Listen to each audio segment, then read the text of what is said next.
whatsoever in their field. That's the thing that bugs me about this the most.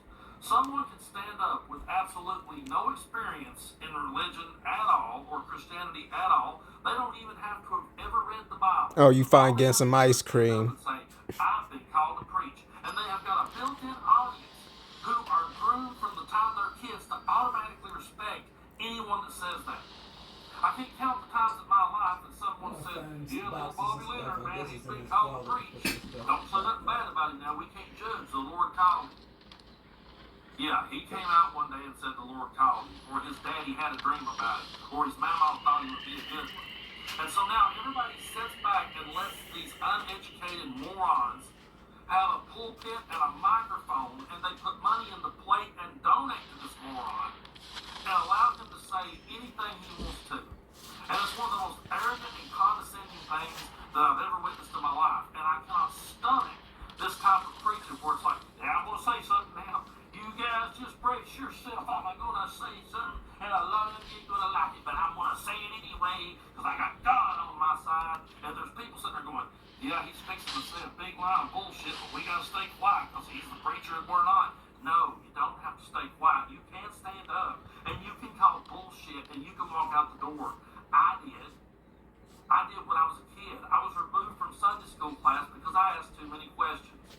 Years later, I attempted to go back to church, and I realized that nothing had changed. You're not allowed to ask questions. You're not allowed to rock the boat at all. You have to walk right in line with them, and, oh, by the way, you got to vote Republican now. And I said, to hell with this. I'm not going to sit here and listen to this minister for another second. And the only time I ever listen to that guy is when one of my cousins will send me a random clip and go, dude, can you believe he said something this harebrained? And I go, yeah, absolutely I can, because he's a moron. And because I don't have a shred of respect for him or anyone like Bobby Leonard, who will stand up there and spew this bullshit. And here's the thing, when they start this, I'm going to say this now, it's going to rub Oh the shit. wrong way. I was gonna make more coffee. They know what they're about to say is wrong. They know what they're about to say is not accepted in public. But they're going to say it anyway because God's on their side. And they're going to continue to have young men in the audience sitting there looking up at them going, yeah, I want to be like Bobby Leonard one day.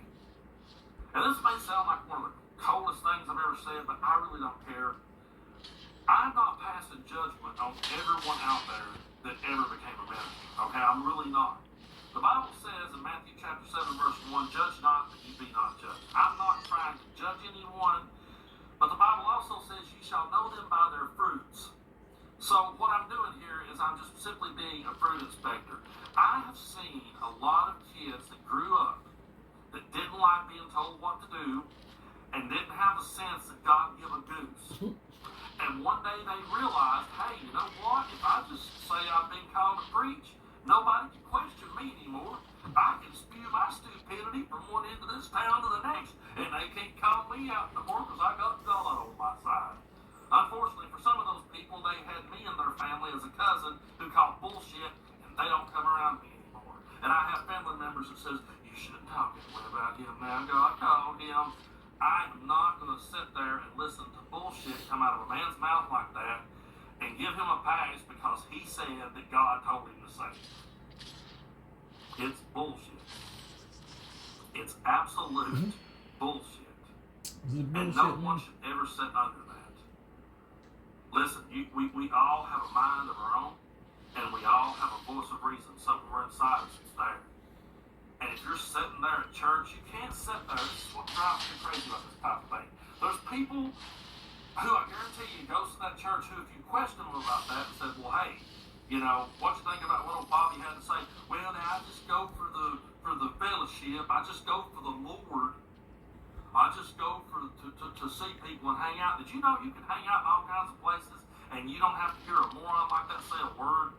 And do you know when you sit there under a moron like that and people see your car parked there every Sunday, they kind of think that you agree with the dude.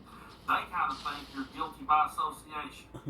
I sat down and wrote a 6-page letter to the minister who I walked away from, explaining why I wouldn't be back and explaining why that I didn't want to be guilty by association because my views did not align with his views, and I wanted everyone to know it.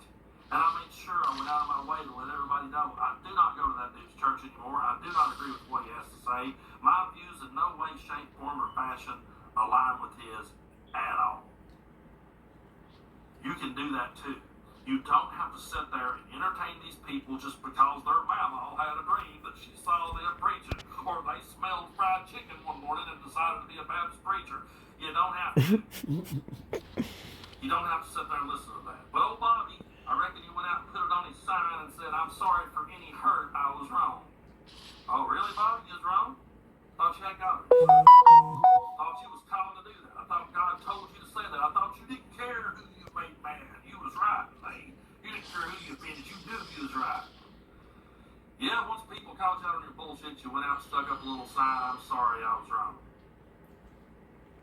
What's God going to do to you about it, Bobby? You still going to keep preaching? You still going to keep doing your thing? You still going to keep standing up there and taking your chances? What you got to understand these days, when you speak into a live microphone, people can definitely use it against you. I mean, there's people that stitches my videos all the time that don't agree with me. They stitch it and, they laugh their ass off at whatever it is I said, and they throw me under the bus, and I know that when I put this out here. Douche. So if you're going to stand up on a pulpit and say, "Oh, the Lord's on my side," well, okay.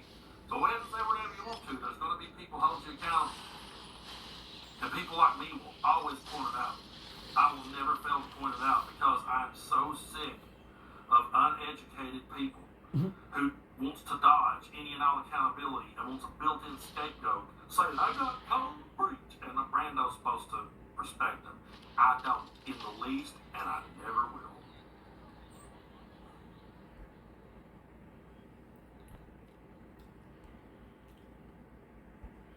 The legal saga involving Fulton County District Attorney Fonnie Willis and the case against former President Donald Trump, along with his co-defendants, revolves around a contentious dispute regarding Willis's alleged romantic involvement with Special Prosecutor Nathan Wade. This issue has become a focal point, with the defense asserting that Willis's actions amount to a violation of professional conduct rules, creating an appearance of unfairness and financial benefit in the high-profile case.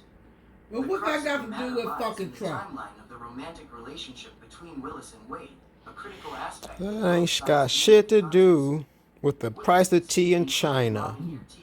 Claimed that the relationship predates Wade's appointment in November 2021, raising questions about its potential influence on the case. The defense argues that this creates a conflict of interest and undermines the fairness of the prosecution, alleging financial benefits received by Willis in attempts to sway potential jurors. John Merchant, representing the defense, accuses Willis of intentionally crafting a scheme that financially benefits Wade, asserting that she put her boyfriend in the spot, paid him, and then reaped the benefits. Financial discrepancies, particularly around shared expenses, are highlighted, with claims of a benefit of approximately $9,200 that remains unaccounted for. Defense lawyers insist that Willis and Wade's relationship started in 2019, which, if proven true, would cast doubt on Wade's appointment as a special prosecutor. The proceedings have seen intense scrutiny over personal details, including travels to places like Napa Valley, Belize, and Aruba. Defense attorneys allege that Wade paid for various expenses, while both prosecutors maintained they split costs, with Willis reimbursing Wade in cash. These accusations have led to a broader debate on the integrity of the legal system, with implications for public confidence. Prosecutor Adam Abate counters the defense's arguments, stating that no evidence has been presented to show that the defendants' constitutional rights were affected by the Willis-Wade relationship.